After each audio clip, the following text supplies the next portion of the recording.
Hello, this is Dr. Paul Cottrell, and I'm recording this on October 9th at 9 o'clock. Markets haven't opened yet. We're going to do the pre-market open, and we're also going to go over some of the news in the Middle East, the hurricane, and anything else that pops up.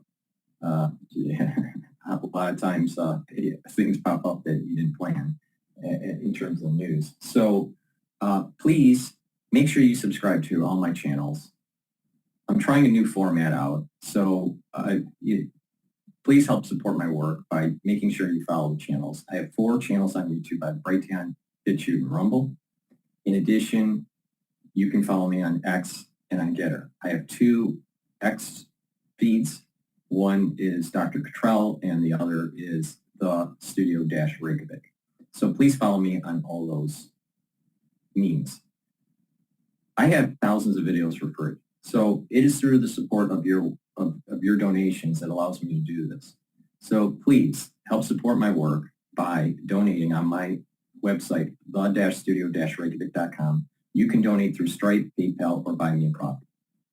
You can also directly go to the Buy Me a Coffee website through the link that is in the description of this video. In addition, you can be a paid member to my Patreon channel. By being a paid member on my Patreon channel, higher tier members can get access to my pulmonology and immunology lectures. So that's a great way to help support my work, and you get informed. Thank you for your support, and I do appreciate it. Now, I also have lots of different products on my store, the-studio-reykjavik.com, and I'd like to go over some of those products. I'm a big proponent of anti-aging and longevity and health protocols. And it's proper diet, proper supplementation, proper rest, proper mindfulness, training your brain intellectually, talking to people. When you do all these things, proper exercise, balancing, when you do all these things in tandem, what happens is your body can heal itself. You build up a better immune system, better endocrine system, and you are slowing down the aging process. There's 3 pillars to this anti-aging protocol that I have. Neutralize pathogens and improve and boost up your immune system, bring down free radicals and increase your energy levels, and bring down inflammation. By bringing down inflammation also helps to boost up your immune system. And it also helps many other systems like your cardiovascular system. So yeah, this is something I have developed since I was 16 years old. Right? I'm a lot older than 16 now. I don't look it, but I'm a lot older than 60. And it works. But you have to follow it. It's about stacking certain types of supplements. I will, everything I sell, I use. Now, if you have questions, you can, send me a message and I'll try to answer them. But the best way to do it is just to follow my lead, all right? And by following my lead, you're going to be able to boost up your immune system, improve your health, improve your endocrine system. You're going to notice that you're aging slower. You're going to have more energy too. So please go to my store, the-studio-reykjavik.com. We're going into the cold season, so it's really important to mitigate irritations in your throat, all right? The moment you start having an irritation in your throat, get some lozenges or drops. I have Manuka honey lozenges in a 21 count. And I have blueberry, honey and lemon, and cherry in a 100 count drops. The moment you have that irritation, either because of an allergy, it's the allergy season, or even the cold season, the moment you have that irritation, you want to take these drops or lozenges. These have structural nanosilver. So what it'll do, it will neutralize the pathogen and create these secretions to maintain the mucosal barrier. When you maintain that mucosal barrier on your epithelial lining, what that does for you is it decreases the chances of getting further infection. You want to mitigate it as soon as possible. Why? If you get sick and it's benign, something that's mild, right? It may last for 5 to 7 days. But it takes 3 weeks to 4 weeks, depending on how severe, to actually heal your cells that have been damaged from the infection. 3 to 4 weeks. The average person gets 3 infections, 3 colds a year. 3 colds a year on average. Mild. That means that 25% of your year is in heal mode. Infection/heal mode. You've wasted 25% of your year by just healing. And then the rest of the 75% is trying to do other cellular processes in healing. But if it's focused on trying to remodel because of an infection, then the immune system isn't as robust. So it's important to reduce the number of times that you get sick, right? So your body's healing and you want to boost up your immune system. And it can be done, but you have to be vigilant. And one way to be vigilant is to make sure that you take these lozenges or drops the moment that you have that irritation, right? These are very high quality, right? So please go to my store, the-studio-reykjavik.com, mitigate that problem during the allergy season or the cold season. So you're reducing the chances of getting further infection. Now, if you have a severe cold, it takes much longer than 3 or 4 weeks to remodel. You may feel better after a week or 2, but it takes a few weeks to remodel. And the worse the cold is, the longer it'll take. All right, and the more inflammation you built up, and increased inflammation also causes cellular damage in other places in the body. So it actually ages you. You'll notice that people that are sick all the time, they age quicker, and people that have bad immune systems, get sick more often and age quicker. This is part of the reason why. So pay attention to what I'm saying. I know. I practice and know this subject matter very well. So by being a participant, an active participant in anti-aging, and trying to apply it and practice it on my own body, and learning how to improve it by stacking, you can, just by following my lead, you will be able to improve your health. So please go to my store, the-studio-reykjavik.com. I practice what I preach, all right? And that is basically you can slow down the aging process, improve your longevity, improve your immune system by being vigilant and doing these anti-aging protocols that I talk about all the time. So please go to the store and get the lozenges and drops, all right? Now, I also have toothpaste, structural nail silver toothpaste, whitens your teeth, freshens your breath, helps with the gum line, and with good oral hygiene, reducing the chances of cardiovascular disease and valvular disease. Because of the structural nanosilver, it's neutralizing pathogens and reducing that plaque, so that's really important. So please go to my store. It's the best toothpaste that you can buy, way better than anything that Alex Jones sells. Structural nanosilver gel, dual-purpose product. It can improve your skin by applying it on the skin daily and then exfoliating. Most people, what they do is they put it on the skin at night and then exfoliate in the morning. You'll notice your skin's clearer, and you'll notice that your skin is tighter, especially on your face. In addition, structural nanosilver gel can help heal wounds, abrasions, minor burns quicker. Why? Because it keeps the wound clean. In addition, this will help to neutralize pathogens. So you put it on your hands, it stays active for 5+ hours, around your mouth, around your nose, around your ears, around your eyes, and lightly coat your nostrils. Very important during the cold season, when you're at work or when you're at home. Trust me on this. It's a very, very good product. And Max 35. Max 35 is a structural nanosilver liquid. Take a teaspoon of it a day, swish it in your mouth, gargle, swallow. Neutralizes pathogens, maintains the mucosal barrier. Take it every day, all right? If you're not feeling well during the cold season, take a tablespoon or 2 a day. I also have 5 different varieties of structural nanosilver soap, very high quality soap made from structural nanosilver.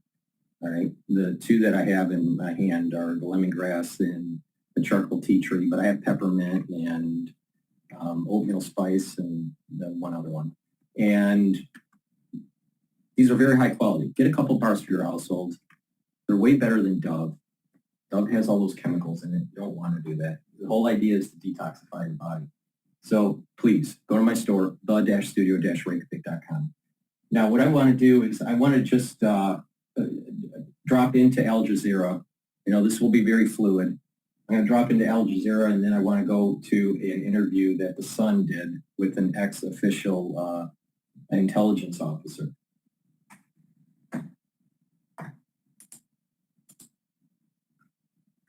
To exist as it does as a Jewish demographic majority, which is predicated on the constant removal of Palestinians. It's a pact that's been made within the international community that the expenditure, that the loss, that the cruelty against Palestinians is a price worth paying. And yet Palestinians again and again every day in moments of being pummeled and in moments of rising in resistance have challenged this Western racist discourse, which is blatantly a colonial one, explaining that that is not an equation that is viable and that Palestinians do exist, that Palestinian life is worthy, and that colonialism is still an illegitimate form of governance. I just want to add something in terms of what the law has to say about this. South Africa, apartheid South Africa, the United States, as well as Portugal during its colonial regime, tried to insist that they had a right to use force against their colonies, and they described it as self-defense, and that has been rejected. No colony, no settler colony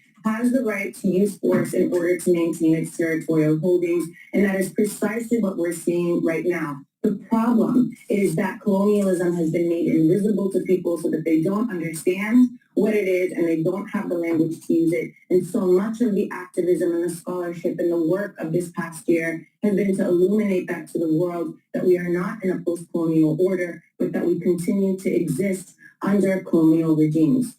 America, obviously the U.S. government invariably say that it defends, as we were just saying, Israel's right to defend itself against armed groups like Hezbollah and Hamas and Iran as well. At the same time, of course, the number of predominantly Palestinian civilians who are killed in the crossfire rises and rises. Well, now at least 42,000 in Gaza. As allegations of complicity in genocide continue to grow and calls for some sort of accountability, how hard does it become for the U.S. to defend itself against those allegations? I think that the U.S. has already shot itself in the foot, exposed itself as not only supporting Israel's genocide against the Palestinian people, but being a primary source of it. This is a U.S. genocide against Palestinians. What we're seeing in the expanding war front is that this is a U.S. war against Arab regimes and across the Middle East, a continuation of what we saw in the illegitimate, illegal attack on Iraq in 2003 aimed at regime change, now continuing into the present under the auspices of self-defense, but which we must understand as colonial aggression. Palestinians have not been killed in brutal crossfire. Palestinians have been targeted. They are the target of the attack. Their destruction is the objective of Israel's operation, as much as has been made clear by their deliberate starving. Remember many, many moons ago when I kept on saying the ultra-liberal was going to try to do some Westphalian logic for international affairs to try to demonize Israel and its move for the larger border system. But you got to remember, these events that are taking place are not the will of man. These are the will of a higher power, all right? Now, you may have different definitions of that name, that Godhead or whatever. But the point here is that this was predicted for thousands of years, not hundreds of years. All right, World War II ended in 45, 46, 45, yeah, right, depending on which theater you're talking about, right? So, well, 45, I guess it was, around 45. So It hasn't even been 100 years with World War II. All right. It's just been a little bit over 100 years for World War One. Right. World War One ended in 1918. Right. It's 2024. So we haven't hit the 100-year mark for World War II, and we just passed the 100-year mark for World War One. All right. But these events that are taking place have been predicted have been said that they were going to happen for thousands of years, and we're living through it now. Now, it's in our power to make this a peaceful transition or a bloody transition. But it's going to happen. It doesn't matter what you think. It doesn't matter what kind of Westphalian logic you spin. It doesn't matter. It's going to happen. Now, the question is will it happen with Israel destroying itself first? And then Israel reconstitutes somehow, some way? Maybe, maybe not. But it's going to happen.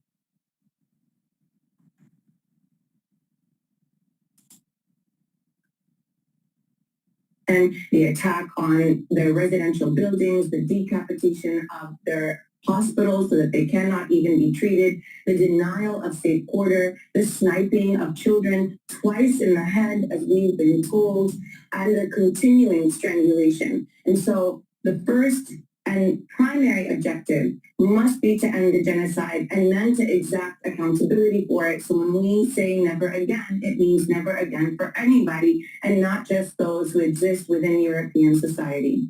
Erica, thank you very much indeed for being with us. Thank you for having me. Well, Western governments have been accused of hypocrisy, with double standards laid bare in their reaction to Israel's war. It stands in stark contrast with Washington's stance against Russia with its war in Ukraine and its diminished credibility to what U.S. administrations like to invoke time and time again, the idea of an international rules-based order. Is a glimpse of some of that contrast.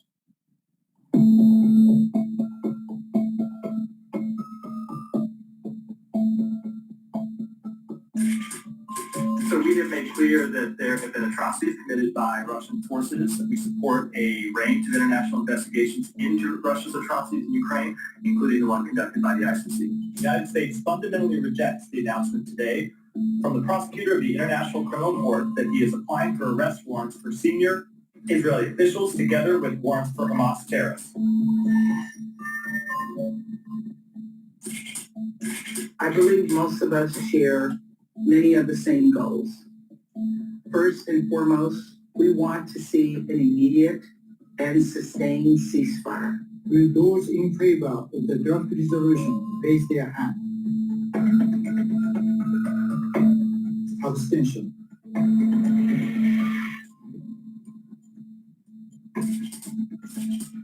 It's hard to look at what he's doing in Ukraine, what his forces are doing in Ukraine, and think that any ethical, moral individual could justify that. And being honest about the fact that there have been civilian casualties and that there likely will be more is being honest, because that's what war is. It's brutal, it's ugly, it's messy. I've said that before.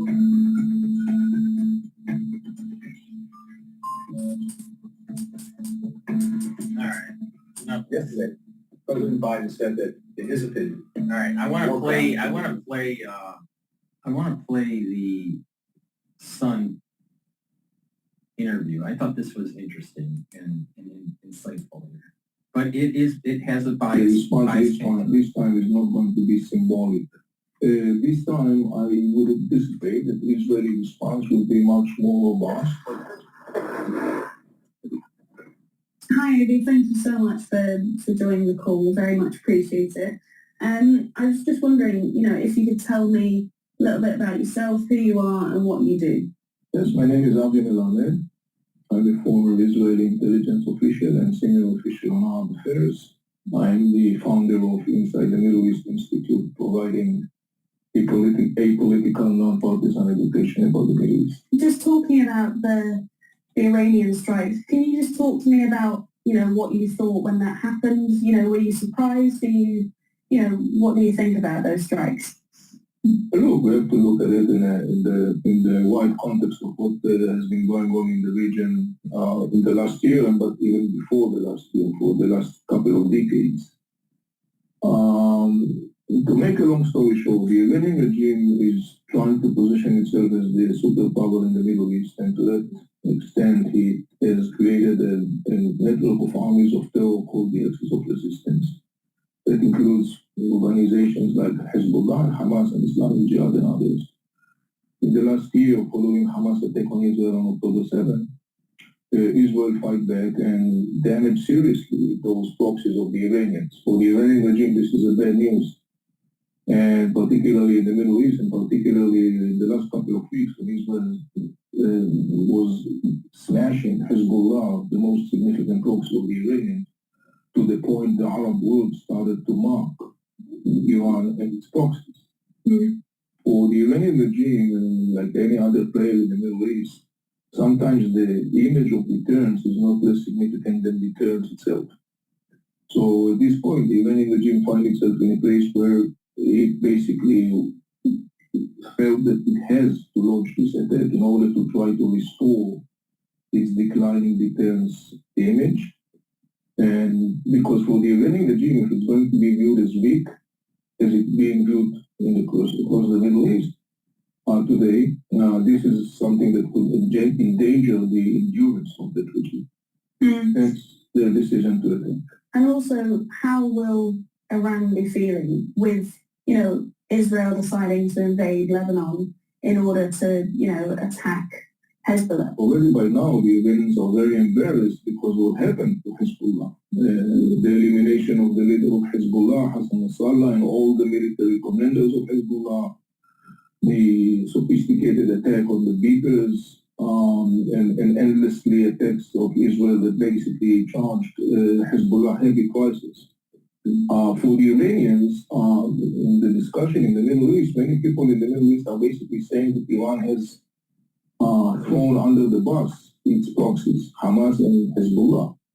For the Iranian, again, in order to try to keep a face in the region and to restore the declining image and deterrence, they need to act to basically try to restore. But the issue is that, ironically speaking, it may result in the counter-productive outcome. In what way? Because it's very likely that Israel is going to respond to the Iranian attack, and the response this time is not going to be symbolic, as the previous time following the Iranian attack on April 30 on Israel. And this is what a lot of economists and analysts in the oil market and the shipping industry are focused on right now, because it seems that it's possible. A few things are possible on the table here. Israel hits Iran oil fields, all right? Well, that would mean that the Saudis would have to pick up the difference in the oil market, all right?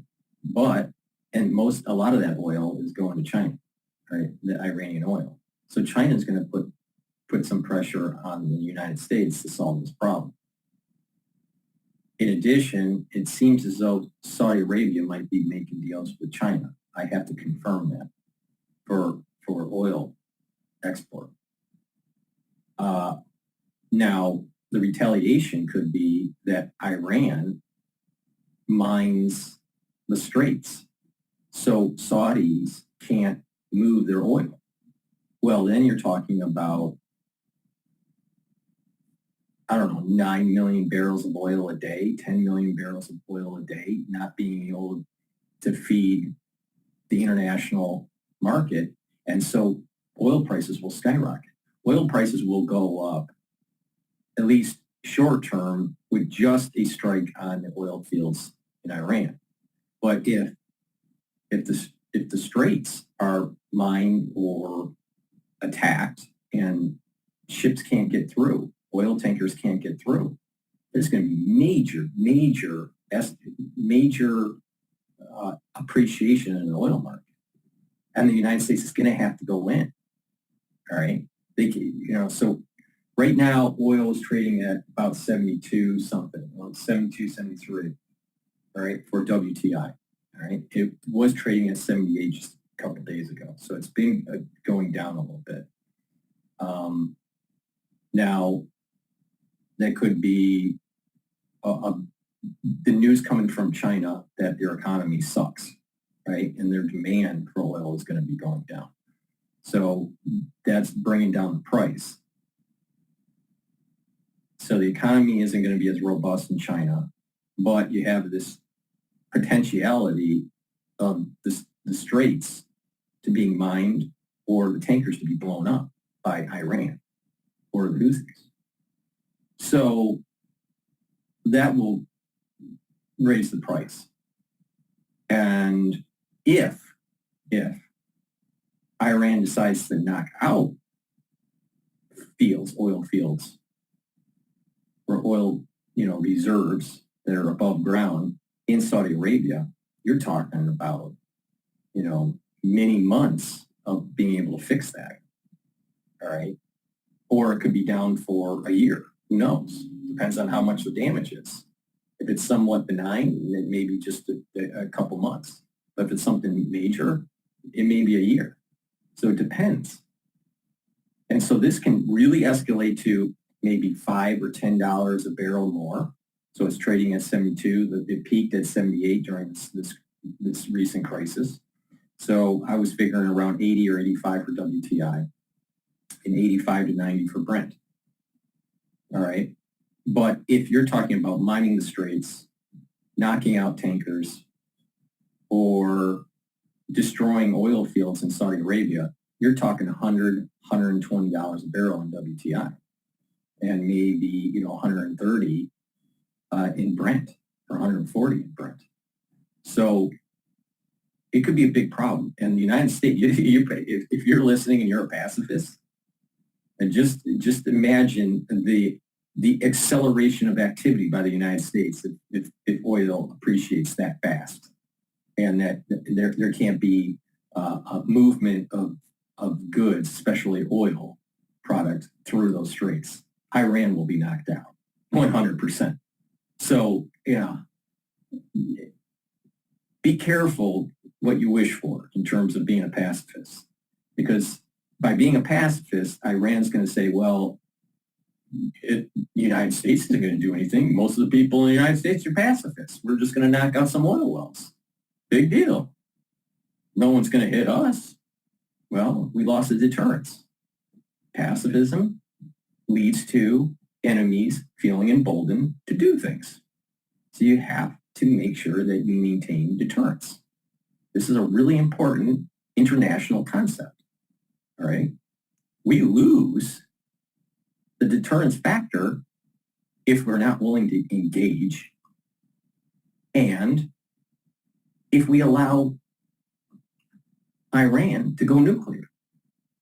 So we have to really pay attention to this. Really pay attention to this. That Israel is going to strike, and it's going to be striking hard, and most likely the highest probability is going to be military targets and oil fields.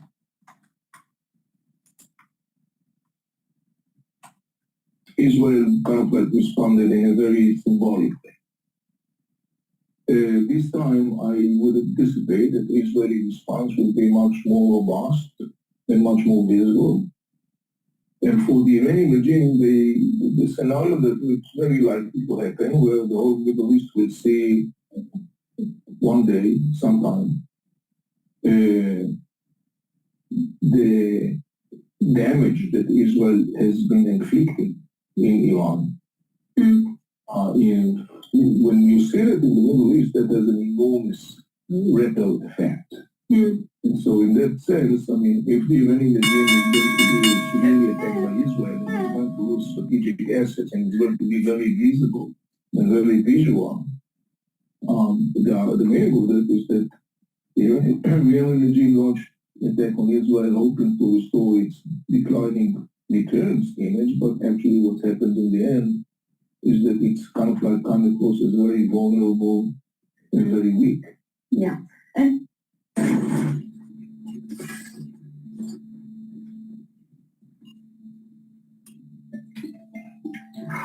very weak. yeah. mentioned there that, how Israel will respond. It won't be a symbolic attack, and it will be a robust attack. Analysts have been talking today about how Israel might strike, Iran's oil fields, that kind of thing. But also I've been speaking to other experts yesterday about how Israel could potentially launch attacks on Iran's nuclear sites, before they actually create enough uranium and weaponry to actually it's below ground, make no. a nuclear It's above bomb. ground, yes. So do you, when you say that Israel could respond, could they could they attack their nuclear sites? Well, look, I assume that for a military perspective, such capacities exist. Again, but I don't necessarily think that will be the target. I think that the Israeli response clearly is going to be coordinated with the United States. And I think that the United States totally understand the need to respond fiercely. However, the United States, I would say, would not like to see an attack on Iran's nuclear facilities or Iran's oil facilities. So I don't think that will be the target of the upcoming Israeli attack. Right, okay. And I mean, what would they be striking then if Israel does launch an attack on Iran? What will they be focusing on? Well, first, you can clearly expect that differently from the Iranian attack that is totally indiscriminately targeting cities and civilians, you could definitely be sure that the Israeli attack will be very much pinpoint. And it will focus on very clear legitimate targets, such, for example, military bases, infrastructure that is vital for the Iranian military establishment. I would expect, I would not exclude also attacking some governmental symbols of the Mullah regime, and particularly the Iranian Islamic Revolutionary Guard in Iran. So there is no lack of targets, I would say, that Israel could hit, causing the Mullah regime substantial damage, yet not to the point where the Mullah regime necessarily will have to counter-react. Because here there is a fine line of delicate Markets just opened, and the S&P 500 is 5,747. All right. And the feed that you're seeing on the screen is real time. All right. And what I just read here might be delayed. So the real time is 5/7/48/87. The VIX, which is the risk indicator, that's at 2157. So that's a little bit of elevated risk in the market. So it's going to, there's a little bit of risk, probably because of what's going on with the Middle East and China and the China economic issue.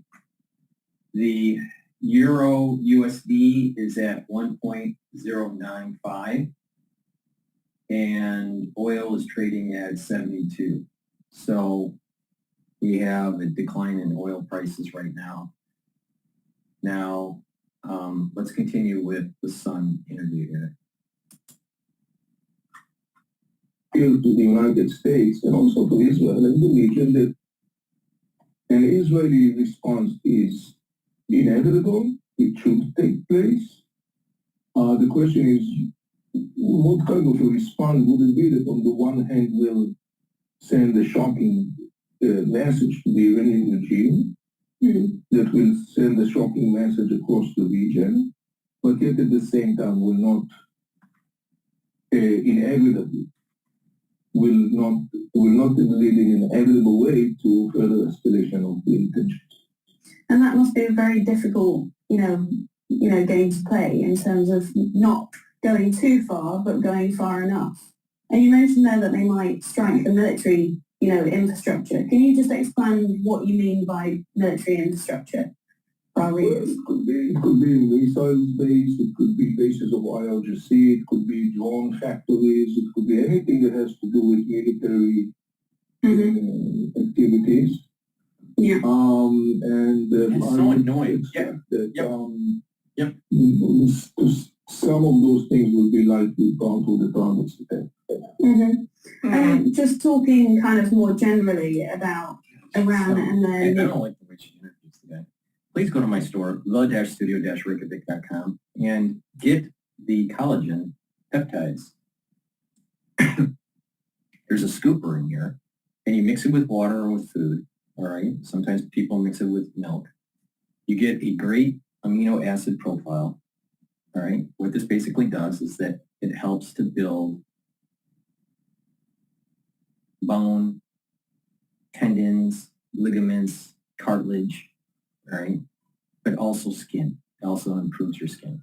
So I have several videos explaining how to improve your skin and by using collagen and linking it with vitamin C and drinking 32 or 64 ounces of filtered water throughout the day and using C60 and resveratrol to help build up the basal layer of your skin and topically using the structural nanosilver gel to improve your skin. So get the collagen, help improve your skin, your nails, your hair, your bones, your joints.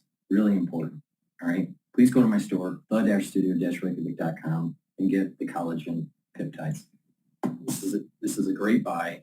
You get a lot of material here, right? This is, big scooper here. So in addition, please go to my store and get the multivitamin that I have. This is an easy to digest multivitamin. Why do you need to take a multivitamin on top of other supplements? Is because with a multivitamin, you're going to get the vitamins that you need that are cofactors for enzymes. So you have enzymes in your cells, and there are minerals and vitamins that those enzymes need as cofactors to be able to have the right conformation so they can do their process properly and efficiently in the cell. People that they have vitamin deficiencies, those cellular processes don't work as well. So it's really important to take a multivitamin. In addition, as we get older, it's hard to digest certain things. This is an easy to digest multivitamin. So please go to my store, the-studio-reykjavik.com, get this multivitamin and add it to your daily routine. Now, probiotics. Probiotics are really important to take. Now, this is a veggie cap version, all right? I also have a powder version that's not with me at this moment. And the probiotic helps to reset your gut biome. A good gut biome will bring down inflammation, improve the health of the gut lining.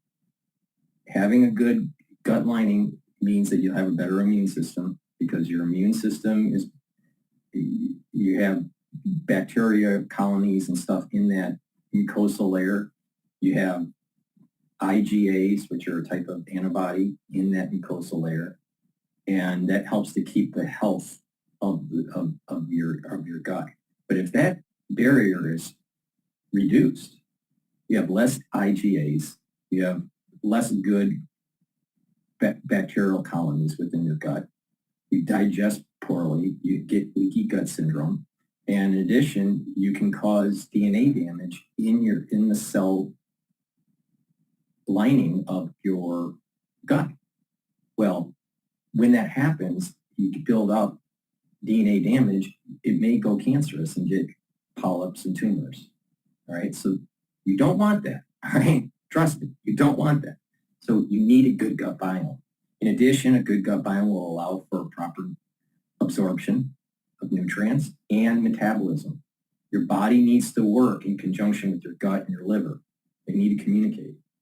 Also, mood and mental clarity improves with a better gut biome, and your skin will improve with a good gut biome. So please go to my store, the-studio-reykjavik.com, and get the probiotic. This is in the veggie cap form.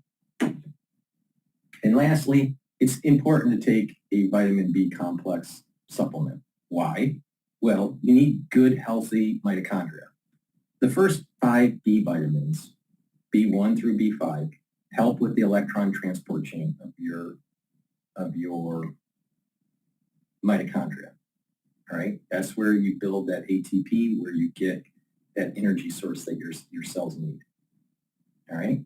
If you don't have good ATP, you're going to have lack of energy, and your neurons aren't going to shoot off those neurotransmitters as fast, and you'll have neurodegeneration. All right. As we get older, our mitochondrial health goes down, and that's part of the mechanism, not the only part, but part of the mechanism of neurodegeneration. But also, your muscles need a lot of ATP. Well, if your mitochondria is not healthy, you can't have healthy muscle mass. You'll atrophy. Your immune system needs ATP. So your immune system starts to atrophy. So please go to my store, the-studio-reykjavik.com, get the vitamin B complex to maintain neural health, to improve your energy levels and your cellular metabolism. Please go to the store, the-studio-reykjavik.com. The link is in the description of this video. Capabilities in terms of they are, forming uranium. They want to make a nuclear bomb, but right now they don't have the right infrastructure. But what would happen if Iran, if Israel got intelligence that Iran was about to make an Iranian nuclear weapon? Would it be then that they, could strike nuclear bases? I'm not talking about this week, but in the future, if they feel that threatened. Look, Israel constantly said that it would not enable Iran to have a nuclear weapon. Obviously, now that you see that we are dealing with a brutal, dangerous regime that is attacking countries with hundreds of ballistic missiles, you can further understand why Israel is such a good reason not to allow Iran. If you're happy and you know it, clap your hands. If you're happy and... Not to allow Iran to have a nuclear military capacity. But it's not only Israel, it's the world. And this is the most significant thing. This is a very pivotal moment. This is a moment of truth, for too long, Western powers chose not to confront this regime. Kind of like kicking the can down the road, thinking that some strange mindset that, well, it's not really our problem and, it will solve by itself or whatever. But what we saw constantly all those years, many years, of the Iranian aggression, that the situation only became worse and worse.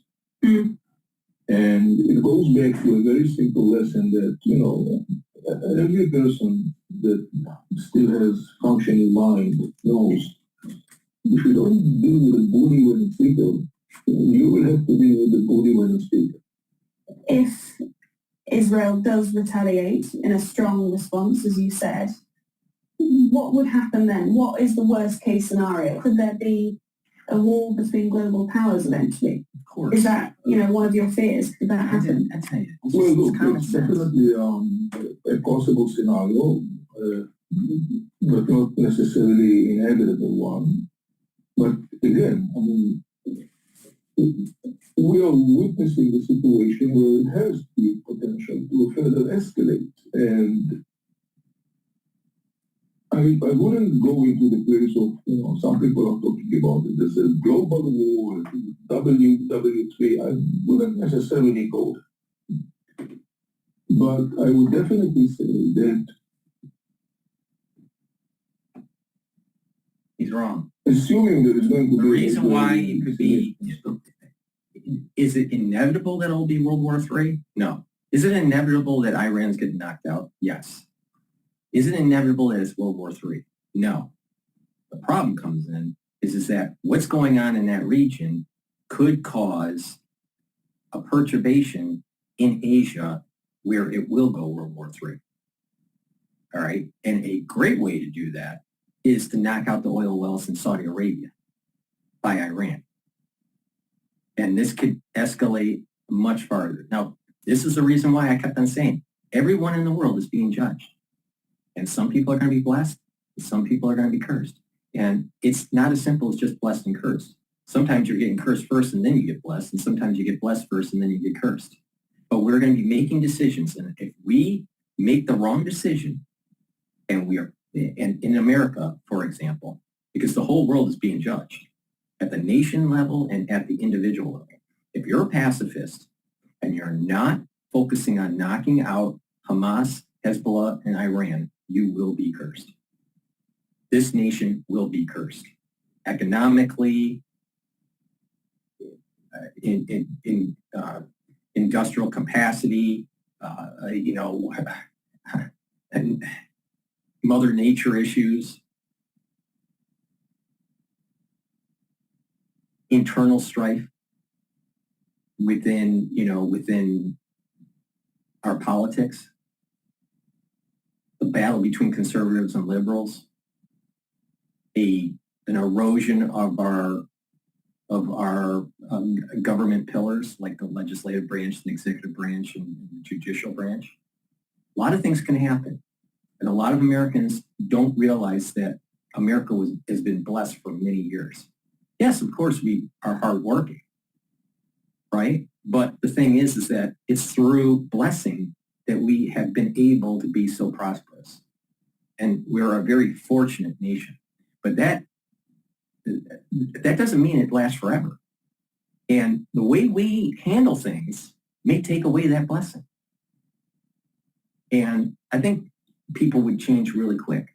So this idea of being a pacifist in this case, I think is wrong. I think our engagement with the whole NATO expansion and funding Ukraine is wrong. But helping with this situation in the Middle East, this is an existential threat to the whole world. Putin's not an existential threat to the whole world. But Islamic terrorism is. It's a cancer. And it's been a cancer for a long time, going way back to Saladin, and the Crusades. So we need to wake up here. And this can boil into Asia. And I have explained many times that if this event boils into Asia, or Xi feels as though he needs to make his move on Taiwan and try to push back the hegemonic power of the U.S. naval fleet, you're talking about World War III. That's World War III right there. So that's why people need to start focusing. And I've been saying, I said this in 2020. I said that the whole issue that happened in 2020 may embolden in 2025 President Xi to make his move.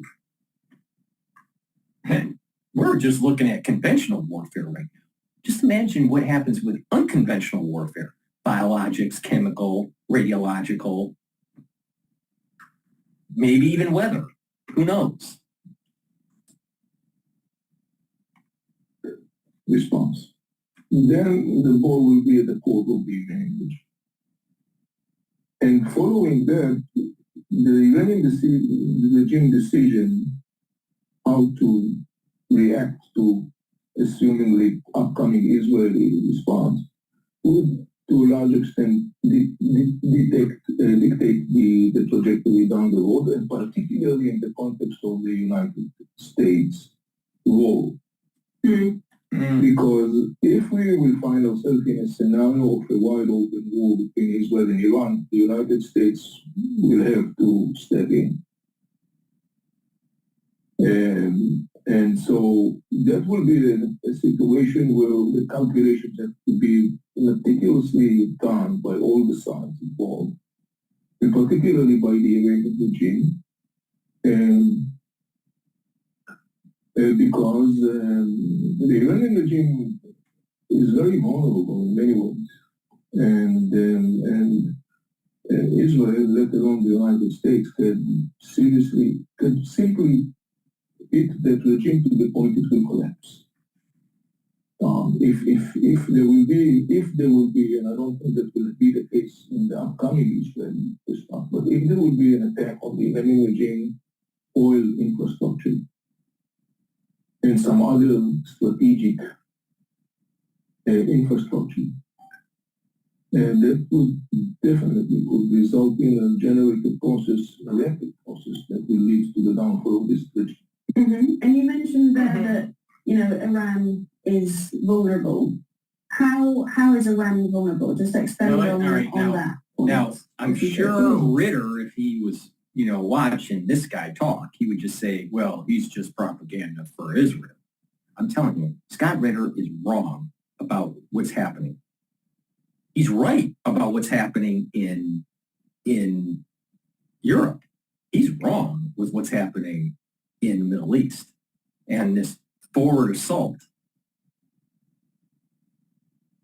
by Israel on Lebanon to kill Hezbollah and striking Iran's capability, right? He keeps on saying Israel is going to be defeated and all this.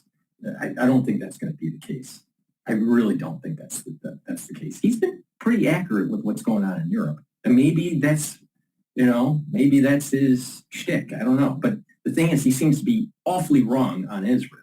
Now, maybe it's because he's biased. I don't know. But he's not right. I mean, he's obviously not right. I mean, they destroyed the command and control of Hezbollah. Israel destroyed the command and control of Hezbollah. And you're hearing all over the news now that Hezbollah is weaker. Now, that doesn't mean that it's going to be a walk in the park when they start going in massively into Lebanon. You know, they have done some incursion. They've been doing a lot of strikes. But the main invasion has not happened yet. It has not happened yet. All right?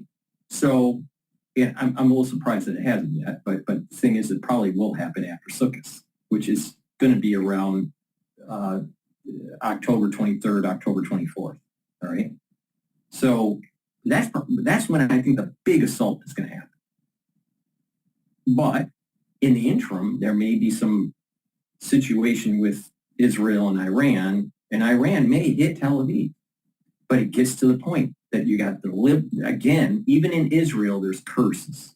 You know, Israel's nation could be blessed, but there could be curses within Israel. And there is this battle between the ultra-liberal and the conservative or the observant. Let's use it as the term observant, but it's like a conservative movement if you want to use it in terms in the United States. There's a conservative movement or an observant Jew movement in Israel, and there is this ultra-liberal that doesn't observe the commandments.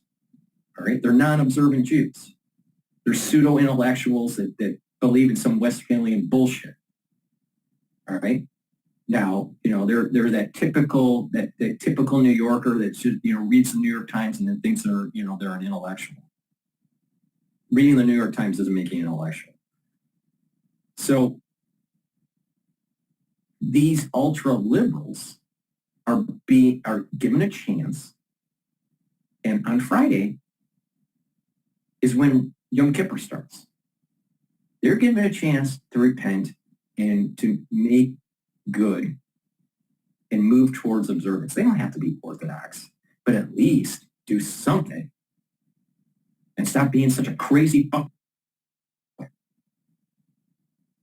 But what is going to happen, I think, is that many of them are going to keep on saying apartheid and, you know, Gaza, you know, two-state solution and all this crap, which is antithetical to what is predicted in the Zohar and in the Bible and other Kabbalistic texts that are very old, all right? Not the UN, which is, less than 100 years old.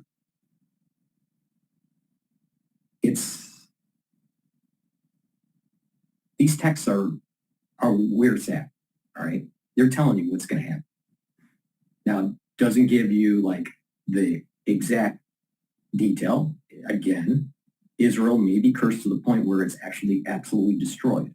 But in that process, there may be other nations around it that are destroyed, and that sounds nuclear to me. All right? And that maybe that whole region reconstitutes where Ishmael and Isaac rebuild the region.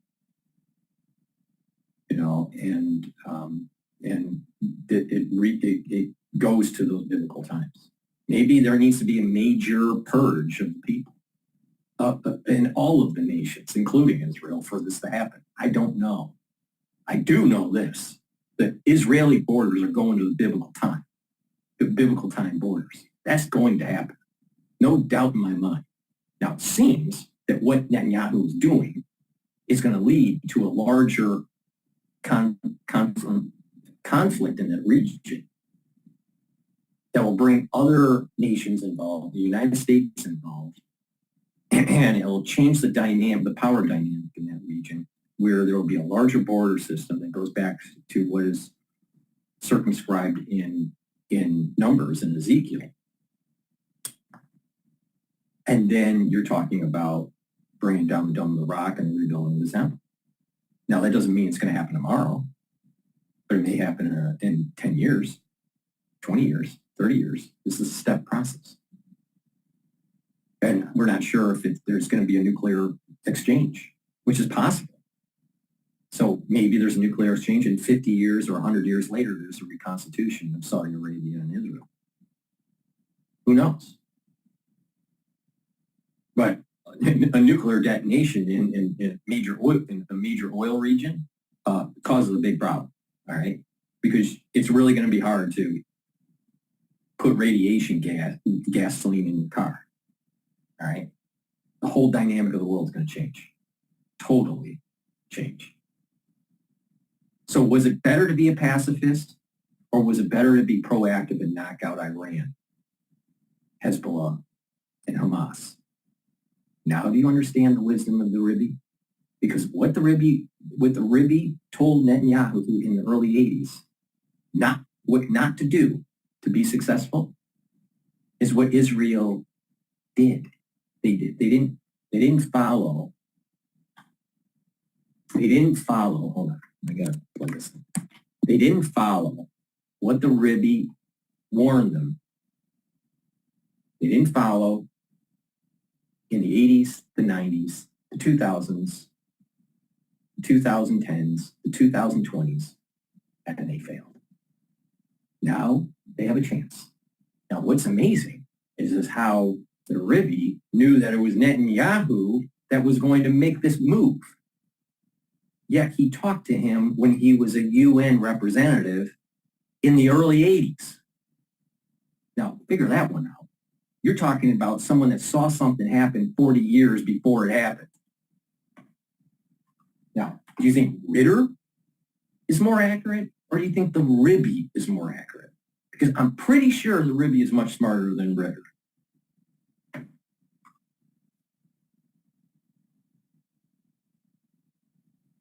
People need to wake up. What's going on here? Oh wait, before I start, first. That's my riff on that. Before we go back to this interview, please go to my store, blood-studio-reykjavik.com, and get the vitamin C. This helps with your skin, but it also helps to boost up your immune system. If you're not feeling well, take a double dose. Drink it with filtered water. Magnesium and zinc also boosts up your immune system. If you're not feeling well, take a double dose during the cold season. Also drink it with filtered water.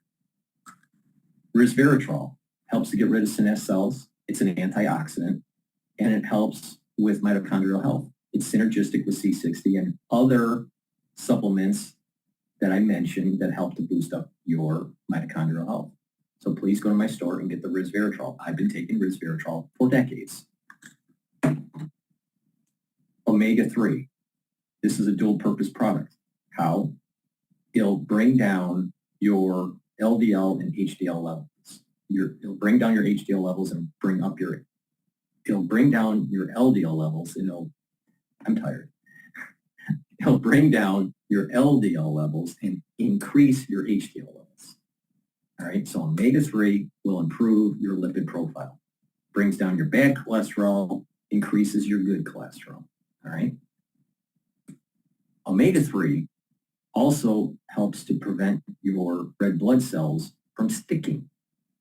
All right. That means that you're reducing clots. And people have clot problems, especially in the aftershock of 2020. All right. So if you listen to me, I'll navigate you through the problem. I'm good at this. All right. I'm very accurate and very comprehensive on this. So please go to my store, the-studio-reykjavik.com, bring down your LDL levels, increase your HDL levels, and prevent those red blood cells from oversticking. All right? So please go to my store, the-studio-reykjavik.com, and get the omega-3. This is synergistic with nattokinase, and I'll talk about nattokinase in a few minutes. It's totally dependent upon its oil revenues. Second, Iran is a semi-arid country with a very significant challenge of water, which causes constantly unrest across Iran. Iran is huge in its territory. Also, there is many dysfunctioning or partially functioning national level systems or infrastructure. Like electricity supply, water supply, and stuff like that. So in many different aspects, the regime has many Achilles heels, so to speak, soft targets, but also in addition to that, we have to remember that there is a constant unrest in Iran because the majority of the Iranians clearly would love to see this regime goes down. And it is a total regime that is oppressing the Iranian people. There are minorities in Iran that are badly oppressed by the Mullah regime, the Baluchis, the people in Kazakhstan. So there are many points of weakness that the Mullah regime is aware of. And hence the understanding. All right, I just got an email from the Harvard Crimson, all right? And there was an incident on campus where someone sprayed red or put red paint on John Harvard's pedestal and broke the window behind John Harvard at the hall there, the Harvard Hall. So there was vandalism and the breakage of the window. That happened on, I believe, October 7th. So there was a statement that was made by the Harvard Undergrad Palestinian Solidarity Committee, all right? And they stated that they, they're for Gaza and, basically, Israel bad. So let me just read the synopsis of this. So the President Garber is the new president. So Garber criticizes PSC statement, so Palestinian Solidarity Committee. So Garber criticizes PSC statement. In an interview with the Crimson, Harvard President Alan M. Garber, 76, that was when he graduated from Harvard, criticized the statement by the Harvard undergraduate Palestinian Solidarity Committee, which stated that Hamas's attack on October 7th was the day Gaza broke through Israel's blockade.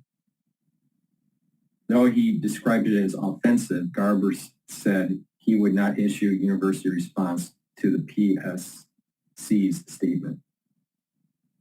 So, and just imagine as Israel starts to blow up stuff in Lebanon and in Beirut and move forward and destroy Hezbollah and strike Iran, I'm pretty sure that these protesters that are pro-Palestinian and pro-Hamas, pro-Hezbollah, they're going to start doing their protests again. Now, I think the Democratic Party has told them keep it at bay during this whole election process, and after the election, then let it rip. So I suspect that after November, you're going to start seeing protests. Now, what month? I don't know. Depends on what transpires on the battlefield. But I think there'll be more. I think we'll start seeing similar protests that we had earlier this year. So stay tuned, because the Palestinian, protesters are chomping at the bit, waiting for their opportunity. Severely damaged. The accumulated impact of something like that could be potentially the downfall. Good morning, everyone. Ready for the big meeting? I have to write this project plan. I just need to reply to 40 emails. Linda. Oh, their date disappeared. Too many emails, messages, docs. That's why I have Grammarly. There's AI that helps me write. That could be potentially the downfall. Do you feel like the West and the US especially have done enough to thwart Iran, to stop them, to kind of stem their power? Because obviously Iran has got so many of these proxies. No, we've been whining. We've been whining that they were going to have a nuclear weapon, but we didn't do anything about it. We actually gave them money, saying that, if we give you money, like 150 billion, that, most likely you're not going to use it for nuclear capability and all this stuff. And we'll ease sanctions and all this. The Obama administration got us to this point. But it's not just the Obama administration. It's the Bush administration, Bush Jr., that couldn't get the job done in Iraq and Afghanistan. We didn't win at Iraq and Afghanistan. Not even close. Not even close. But it'll be spun in the American media that we did, but we didn't. Look at with Clinton. He was weak. He was weak when it came to using the military. Bill Clinton. Now, take a look at George Bush Sr. He gets, he had this idea, well, let's get Iraq out of Kuwait and decimate the military and then go home after 100 hours instead of actually knocking and decapitating Saddam Hussein. Because if he did that, we wouldn't have maybe had the war in Iraq post 9/11. So again, U.S. failure. But what about, go all the way back to the Beirut bombing with the Marine barracks and how Reagan was afraid. Or look at recently with Donald Trump. And I'm going to vote for Donald Trump. Why? Because of the lawfare that the Democratic Party unleashed on him. But he's not perfect, by far. But I think America will be better off in the long run with him than with Kamala. But he even failed. He was afraid to knock out Iran. We've had many presidents that fucked us up, and it's time to get the thing done. It's time to get this done because it's only going to get worse. Only going to get worse. If any of those presidents were able to do regime change in Iran and destroy their nuclear capability, it would not have had the higher probability of the engagement of China. But now, because China has been built up and they built up their military and they have their eyes on Taiwan and the first island chains, our eye is not just on the Asian theater. We got to deal with the problem in the Middle East. And so we're stretching thin our troops, especially our Navy. Big problem because of failure at the presidential level because of being a pacifist. This is how we get to this point. And this is why the Ribby said, don't be afraid, don't be hubris, and don't listen to the international community and get the fucking job done. Now, I'm sure you didn't say get the fucking job done. But the point here is that that's the only way out of this. Talking and being a pacifist is not going to get the job done. Pretending you're some sort of pseudo-intellectual and you're going to try to spin it that Israelis are losing on the battlefield and that, the reality of the situation. war is hell for everybody, and there's going to be people that die, and there's going to be collateral damage, and it's going to be inflationary, and things get blown up. But there is such a thing as it may be worse down the road if we don't do it. And all the data points suggest that's the case. If you really care about the Palestinians, if you really care about the Palestinian health and well-being, Hamas, Hezbollah, and Iran need to be destroyed. Because unfortunately, the Palestinians have been held hostage by the PLO and its manifestations in Hamas.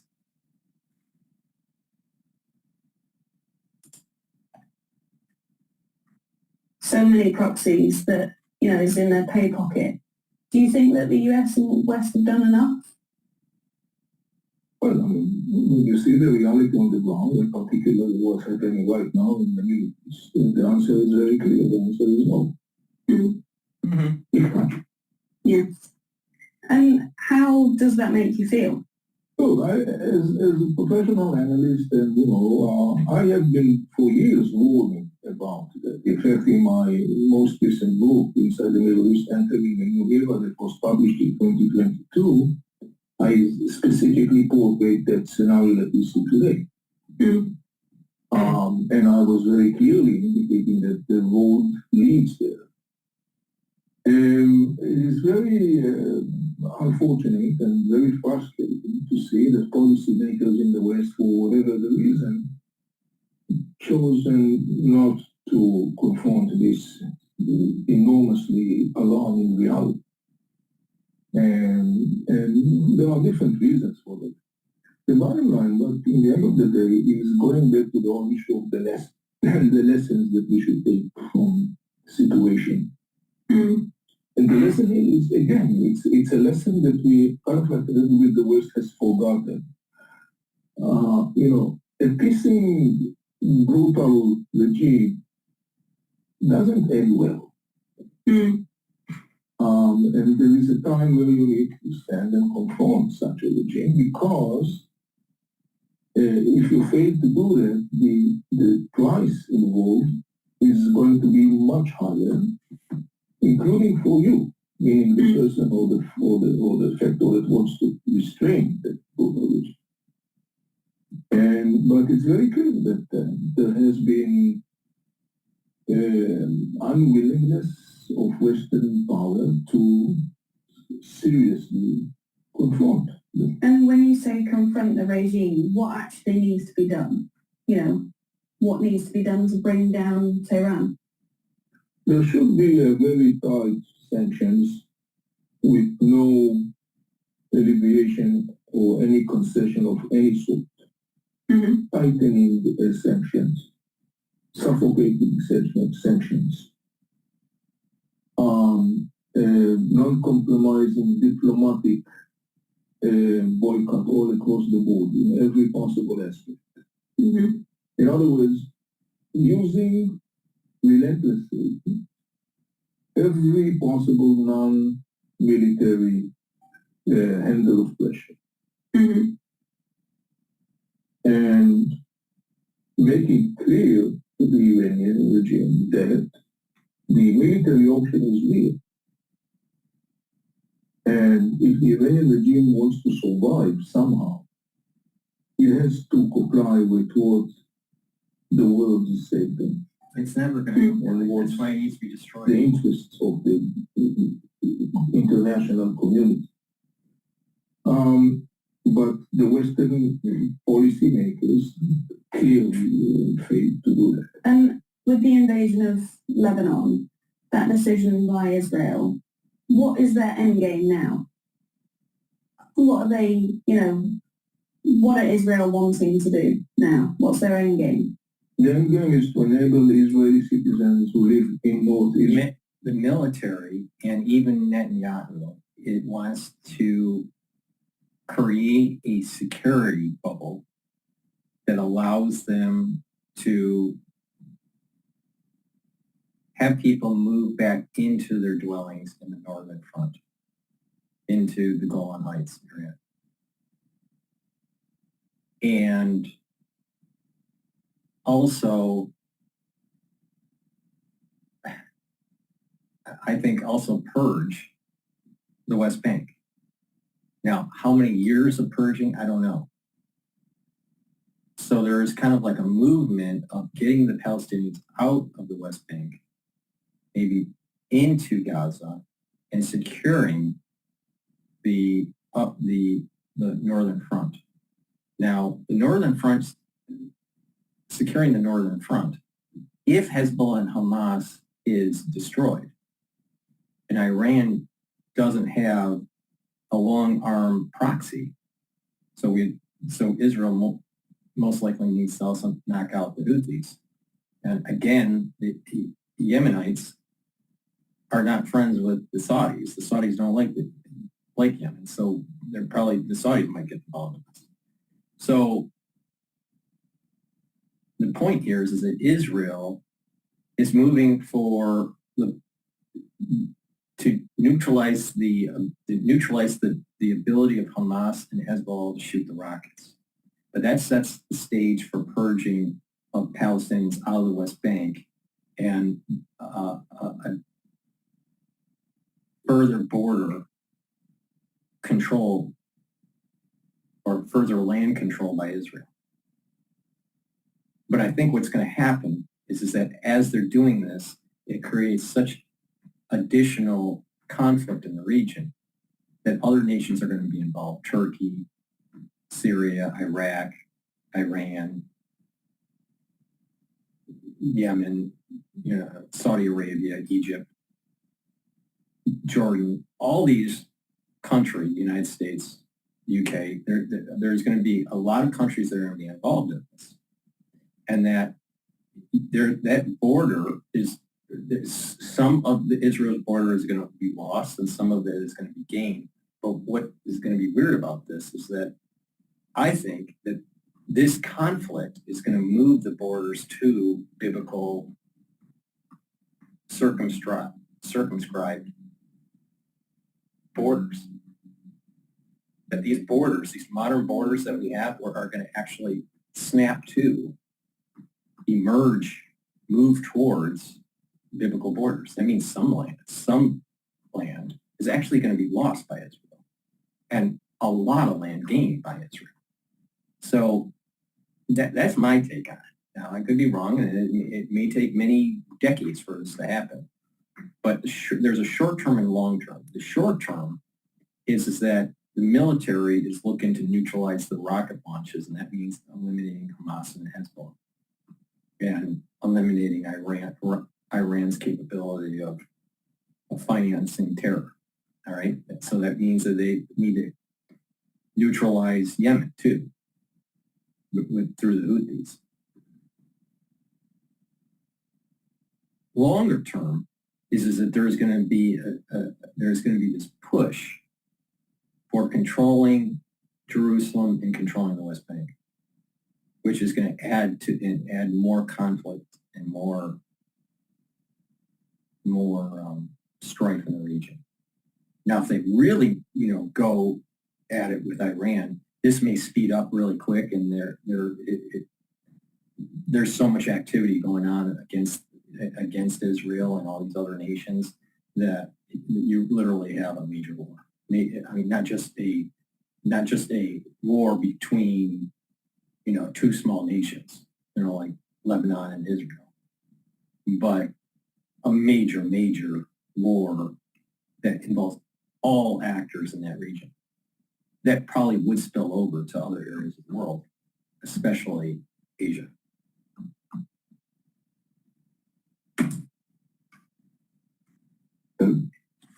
To be able to go back to their homes and live their life like normal people. There is international United Nations Security Council resolutions 1557 and 1701 that clearly ordered the Lebanese government to deploy the Lebanese army along the border and to make sure that the Hezbollah will remain north of the Litani River. The Lebanese government, which is kind of like a ridiculous entity, because Lebanon is a facade. Lebanon, the real boss in Lebanon is Iran and Hezbollah, or hopefully one day has been. But for now, they kind of like control all the Lebanese government agencies and decision-making position and centers of power. And so the bottom line is that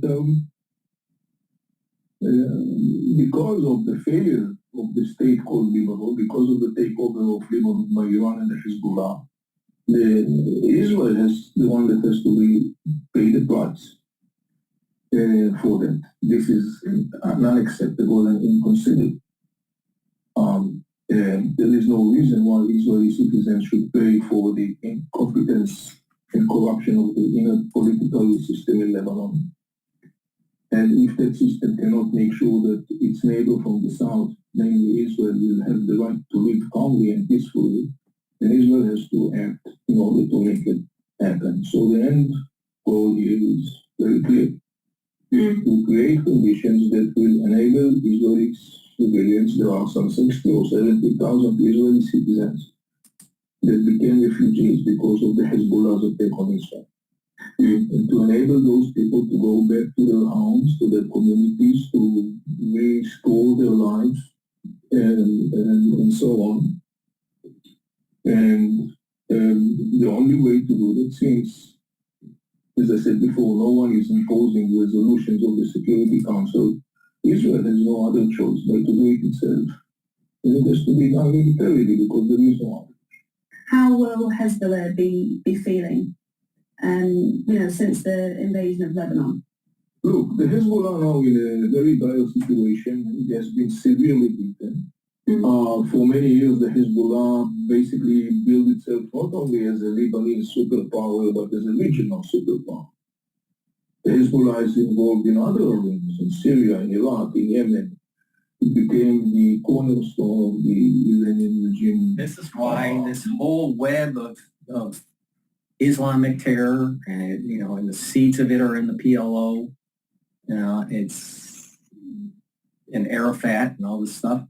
The sad thing is, Sharon could have killed Arafat on the battlefield, and he didn't. He let him go, and there wouldn't be a PLO. And so here again, it says in the Bible that people try to, people don't finish the job, and then it comes back to haunt them. And we're living through it right now. If Sharon killed the Arafat on the battlefield back in the 60s, they wouldn't have had this fucking problem.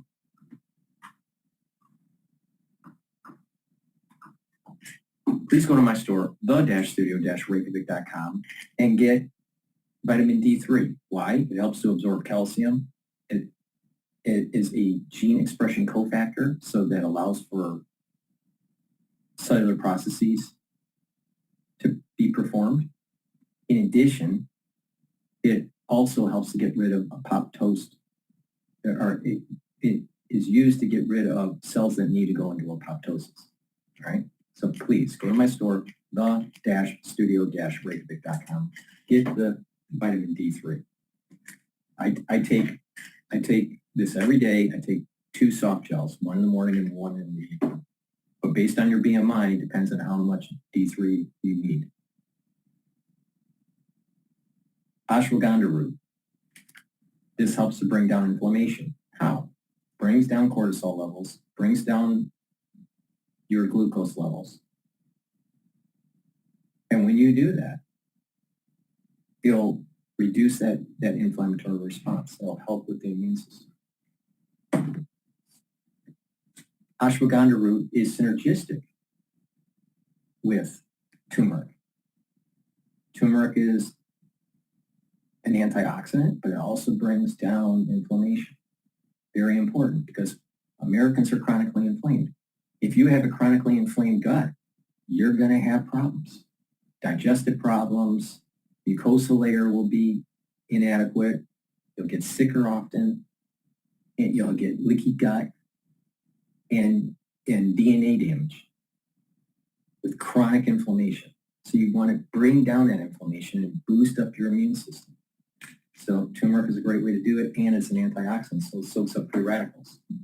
And lastly, olive olive leaf extract, dual purpose product, helps your immune system and your cardiovascular system. How?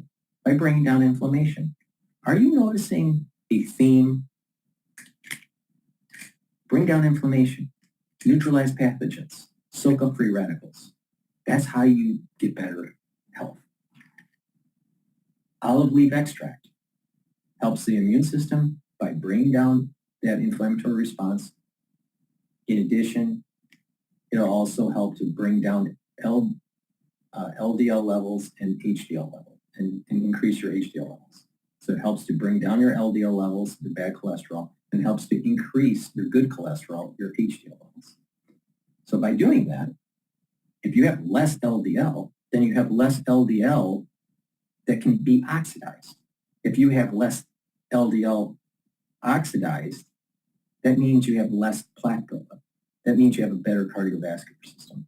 It's synergistic with nattokinase and omega-3.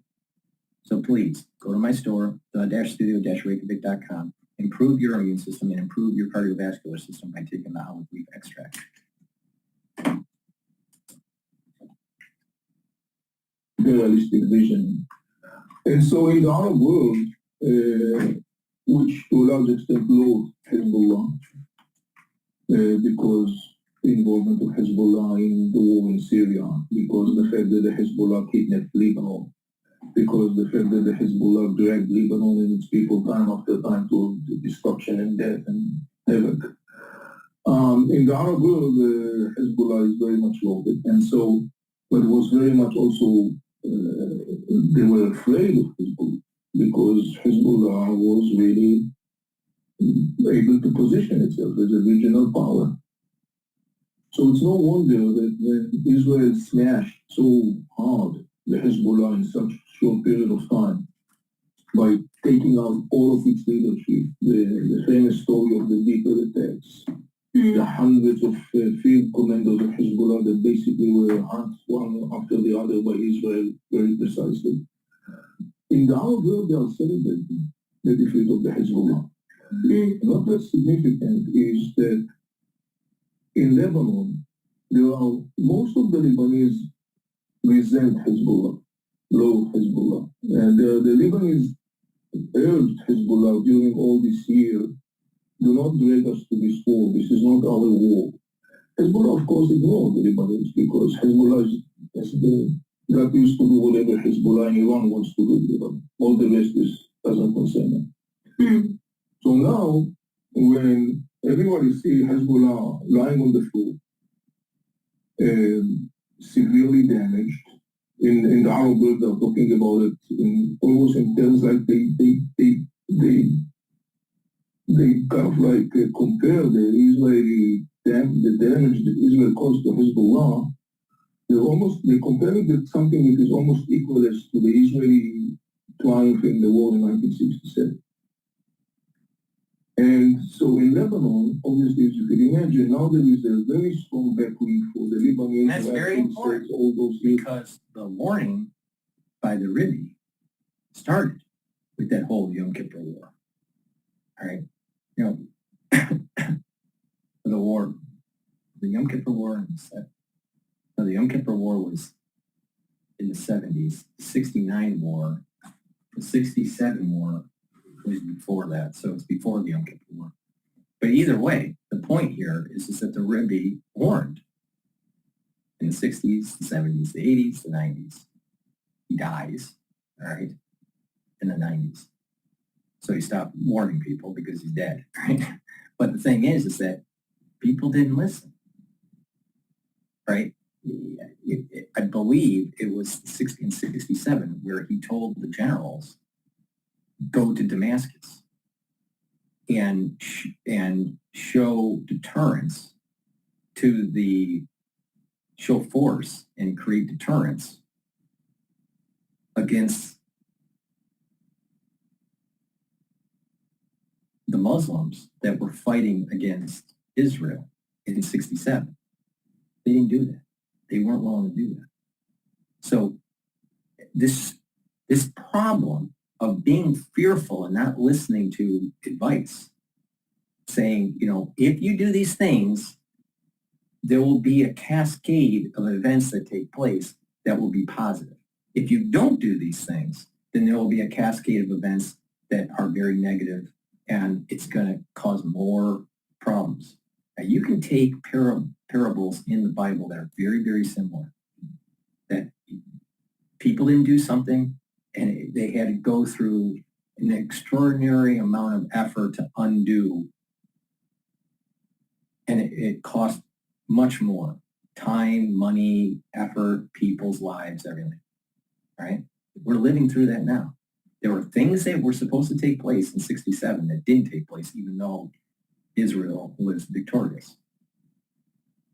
And it emboldened, and then eventually it had the Yom Kippur War, and Arafat starts to rise in notoriety, the building of the PLO, the Palestinian Liberation Organization, and that metastasizes into this Hezbollah, Hamas problem that is in our midst today. Because certain Israelis were afraid to do certain things in 67. Even though that they were victorious, they didn't do certain things that the Rebbe told them to do. So don't be surprised that when you don't listen to wise advice, that bad things happen.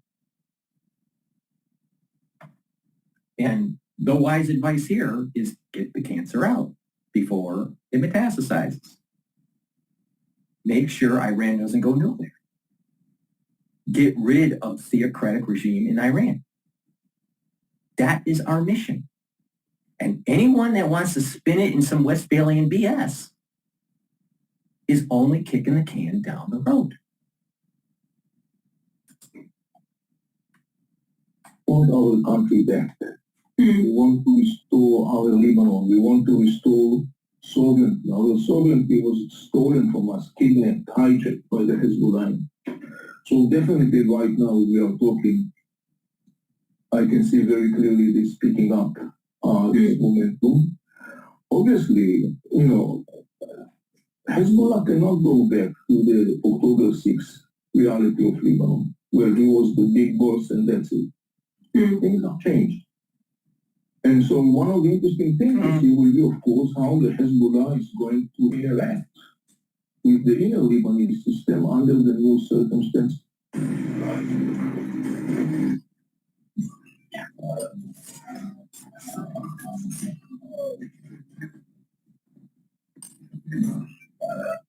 System under the new circumstances following his agonizing defeat.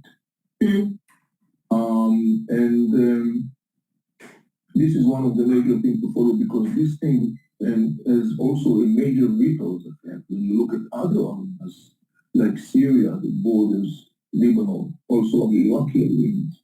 Because in those arenas, as you may recall, there are locals who actually are very resentful and, rejecting the Iranian interference or the Iranian rule.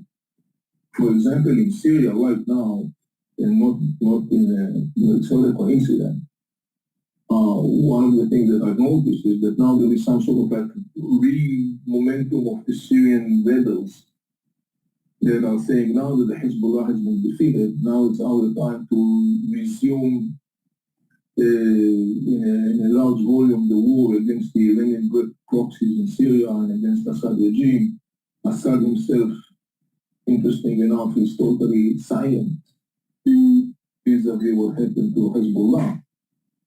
Even though the Hezbollah was one of the major factors that actually at the end of the day saved Assad rule. And that's really interesting what you just said, how with Hezbollah on the back foot now, where Israel has kind of, gone in with this strong hand, and that actually could mean that, the proxies are turning against Iran itself, so that could this be, the beginning of a new age almost of these these proxies turning against Iran? Well, no, it's not that the proxies are turning against Iran, but basically what it does is that it's because of the fact that two major proxies of Iran, Hezbollah and Hamas, are so severely beaten, and particularly the defeat of Hamas, of Hezbollah. The outcome of that is that it gives the momentum and a backwind to existing voices and factors in the arenas that are controlled by Iran, namely Lebanon and Syria and Iraq.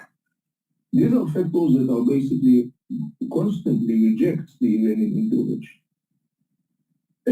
And so now with the weakening of the axis of resistance following the major blow that Israel caused Hezbollah and Hamas, and the declining image of the Iranian This defense, is why it's very possible that mercenaries, special forces to hire, kind of, like Blackwater, get involved and work with the Lebanese military to do a two-front offensive against Hezbollah.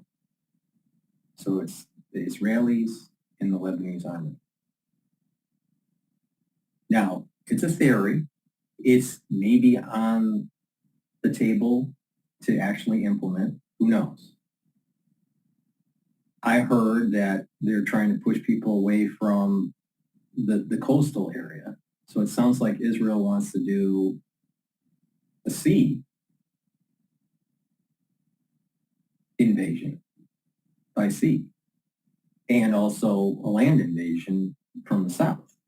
So it's going to be a two-front war. But I wouldn't be surprised that mercenaries get involved in this to try to bolster up the Lebanese army, because the Lebanese army and Hezbollah are two different things. And this is why it's complicated in Lebanon, that Hezbollah has taken over the Lebanese people, just like Hamas took over the people of the Palestinians, right? And Hamas and Hezbollah are offshoots from this whole PLO crap with Arafat.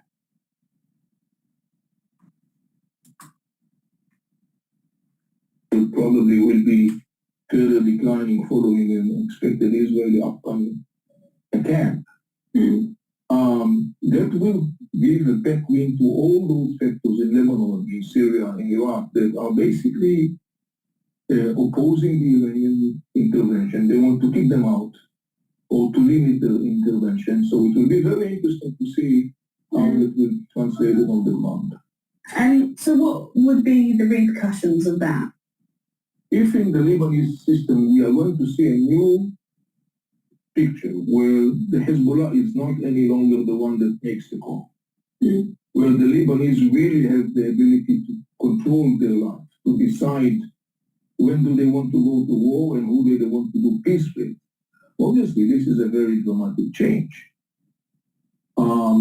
Syria, if the rebels are going to resume massive attack against the Iranian proxies, and if Assad will decide that maybe this is the time to start detaching himself more and more from the Iranian army, a process that, by the way, already exists, and turn to the Arab world, who basically rehabilitated Assad, but up until now did not translate this rehabilitation into financial investment as Assad was hoping, because the Arab world is still waiting for Assad to detach itself from the world.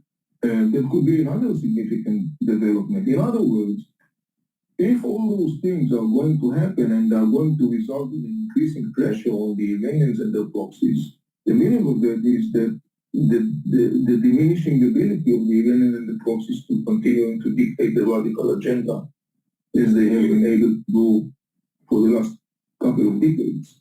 The more that capacity diminished, the better, because it means more stability. That is the potential ramifications or repercussion of the cracking of the and weakening of the axis of resistance and the Iranian regime. Some people already in the Arab world, too soon, very too soon, to my opinion, are rushing in and talking about the collapse and disintegration of axis of resistance. That is a very exaggerating evaluation. The axis of resistance is here and it's still here and the Iranians are still here. But the issue is, at the end of the day, to create a new balance where that negative, destructive factor does not have the ability any longer to the only player on the field. And my final question, I promise. What is your biggest fear now? Iran and Hezbollah can cause Israel significant damage in terms of destruction and death and so on. When you are shooting hundreds and hundreds of missiles, ballistic missiles on cities, up until now, Israel and the US-led coalition were successfully intercepting those missiles, but the outcome could have been or could be much more severe in terms of life loss. But, you know, sometimes you just have to do the right thing.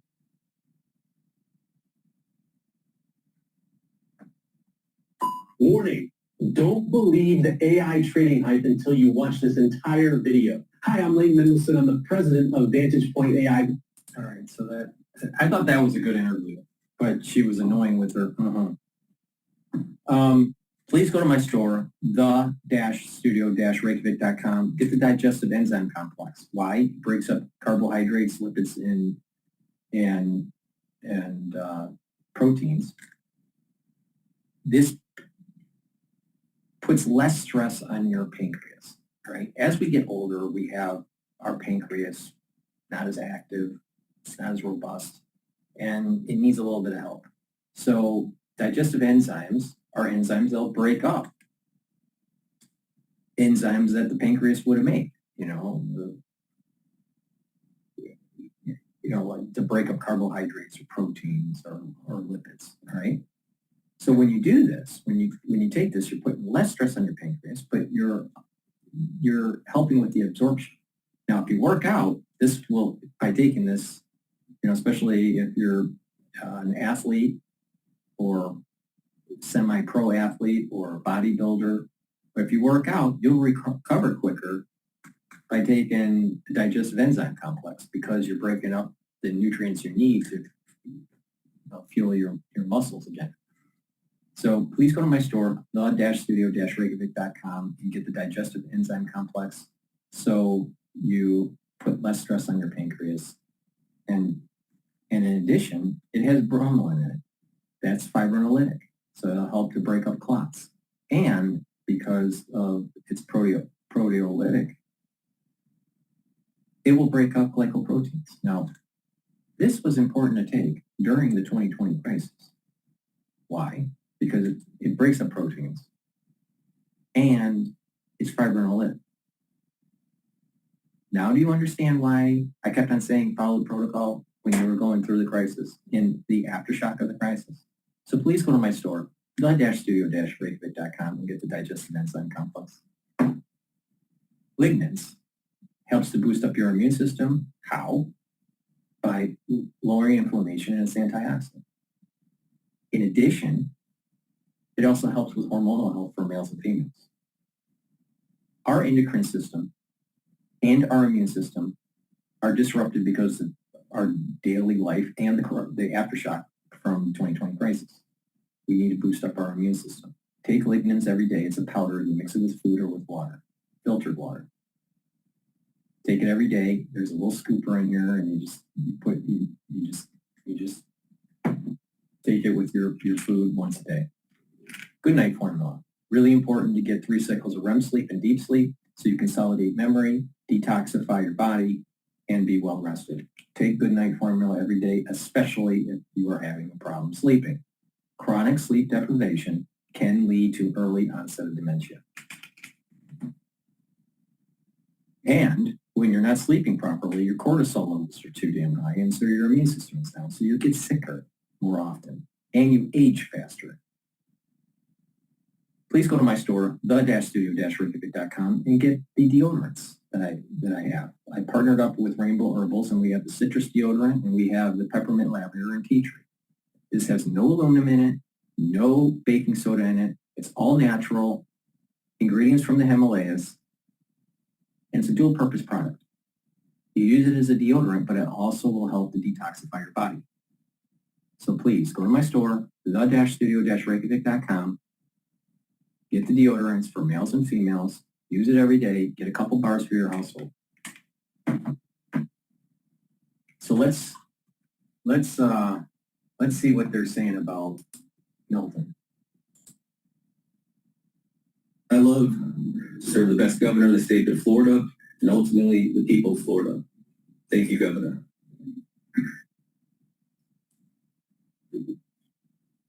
So we're bracing. What we know we're going to get hit later tonight or early tomorrow morning. It is going to bring a lot of ferocity. It's going to bring a lot of hazards, a lot of damage. You still have time to make the decision to ensure your safety. You do not have to get on the interstate and drive to Georgia. You don't have to drive to Pensacola. You can go to a local shelter, which would be likely tens of miles away. We also have now these state shelters. There's massive, massive amounts of room in all of those shelters. You ride it out for a night. Storm's likely going to be gone on the east coast of Florida by tomorrow afternoon.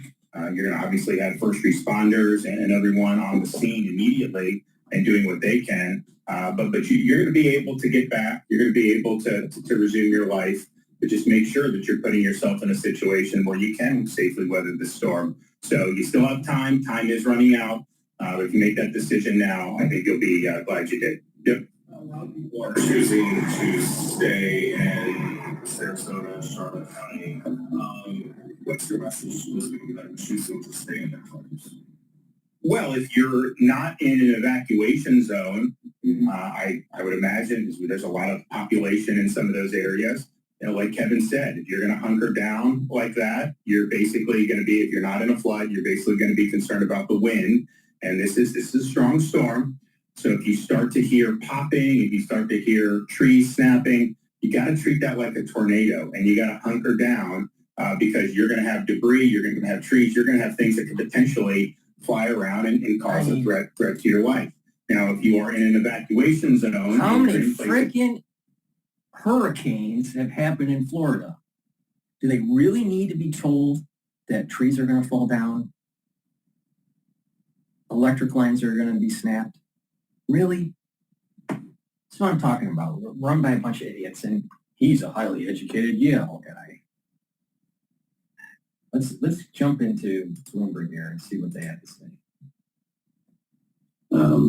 Don't adequately consider what I call stack value is. You are trying to build and upgrade your grid for more renewable resources, greater electrification. That is, they have to have more capacity, and at the same time to build them back more resilient.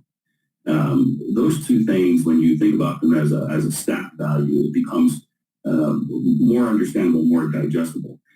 Estimates for undergrounding, it's very expensive. Florida Power Light has a particularly extensive undergrounding program underway right now. But you know, it's $1 million to $2 million, depending on which part of the country you're talking about, to underground lines. And most of the lines that are overhead and cause most problems are ones that run up and down city streets, commercial areas, that kind of thing. And even in the best case, whether they're hardened or not, you know, oftentimes in major hurricanes like this, it's not just trees toppling on lines, but it's flying debris, hitting poles and vines and things like that. So an event like Milton is particularly problematic, but the increased investment can certainly help. Hey, Mike, thanks so much for joining us. Really appreciate getting your insights here. Michael Sullivan, he's energy and utilities consultant for PA Consultant. They're based down in Annapolis, Maryland there. So again, the hurricane barreling towards the west coast of Florida. John Tuck and I read the book, The Grid, so we consider Oh, ourselves. you did? Wait, Well, we're experts now. Yes, we're ready. All right, fine. The technology looks like 1920. Oh, absolutely. Oh, yeah. And you know, you're like, really? I mean, can't be doing anything. But as Mike Saul was saying, new stuff gets built. So, turns out our good friends in Florida. This has been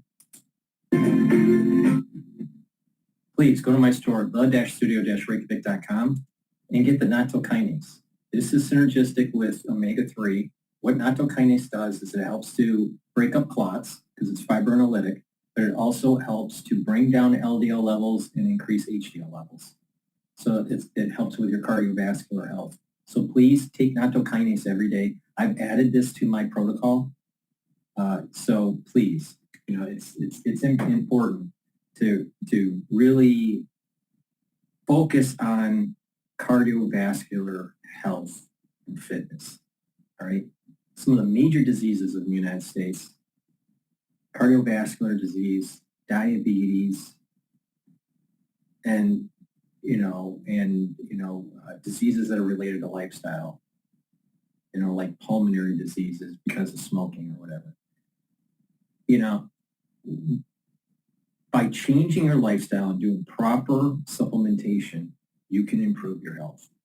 So if you want to live a vibrant life, you increase the probability of that when you sleep properly, exercise properly, do balancing exercises, challenge your brain, talk to people in the real world, do mindfulness or some spirituality to calm yourself, because dealing with mindfulness and even like stretching exercises and breathing exercises, you're activating your parasympathetic nervous system. So you're calming your system down. And by doing that, you're reducing the cortisol levels. And you're reducing the amount of insulin that you need. And you're reducing inflammation. So if you do this on a daily basis, you're actually healing your body. Proper supplementation gives you all the nutrients that you need. And like I said, these 3 pillars: neutralize pathogens, soak up those free radicals, bring down inflammation. And you add stuff to that, and you can really, supercharge. Again, everything I sell on my store, right, I use for the supplements. So ubiquinol is something that I've been taking for many years. All right, it's CoQ10, the active form for CoQ10. It's a very high quality product. Now, why do you need to take CoQ10 or ubiquinol? Why? Because it helps to build up your energy levels, helps to improve your mitochondrial health. It's an antioxidant, and it helps to improve your neural health. Very important as you get older.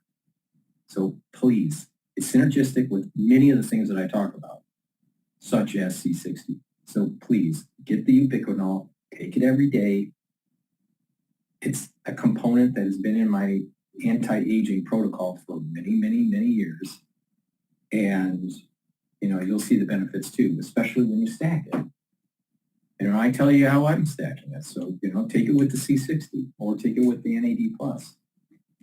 NAC brings up your glutathione levels, another pathway to soak up free radicals, synergistic with C60, all right, and also synergistic with ubiquinol, all right, because they're antioxidants, but in different ways, in a different pathway. In addition, it helps to detoxify your liver and your kidney. And NAC will help to reduce or mitigate anxiety. So when you're reducing anxiety, you're also bringing your system back into parasympathetic. And when you're bringing your system back into the parasympathetic mode, you're reducing cortisol levels, reducing the use of insulin and all this stuff, and you're bringing down inflammation. And you'll have better mental acuity because you don't have this anxiety. So please, take NAC, boost up those glutathione levels, soak up those free radicals, detoxify your liver and kidney, and reduce or mitigate anxiety. Get yourself into a parasympathetic mode. NAD+ helps to increase your energy levels, and it helps to heal your DNA damage. When we get older, our DNA damage accumulates and it's harder to repair. You need NAD plus as a supplement to boost that capability to repair DNA damage. Really important when you get older. In addition, it helps to improve neural health. Very important as you get older. So please go to my store, the-studio-reykjavik.com, and take NAD plus. It is synergistic with ubiquinol NAC C60. And lastly, vitamin K2 MK7. Vitamin K2 is really important for your bone health, for your joint health, because it helps with the cartilage, it helps with the ligaments, it helps with the tendons. In addition, it also helps with your cardiovascular. It's synergistic with D3. So K2 you take with D3, all right? So please go to my store, the-studio-reykjavik.com, and get the vitamin K2. All right, what's going on with Boeing? They're skilled employees, right? So they're hand-making aircraft, right? And you would have to, if you decide you're going to backfill and train some, you have to have people on hand to train the new people coming in to make an airplane well. It's impossible to replace them.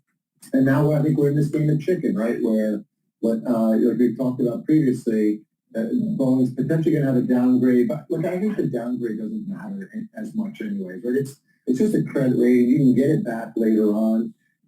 This is the recovery of this company that, cash is dwindling. They have a lot of airplanes sitting in inventory. They need to get back to work. And I think if the workers can find a way to hold on. I'll tell you, this is a major problem because Boeing is a major aircraft company.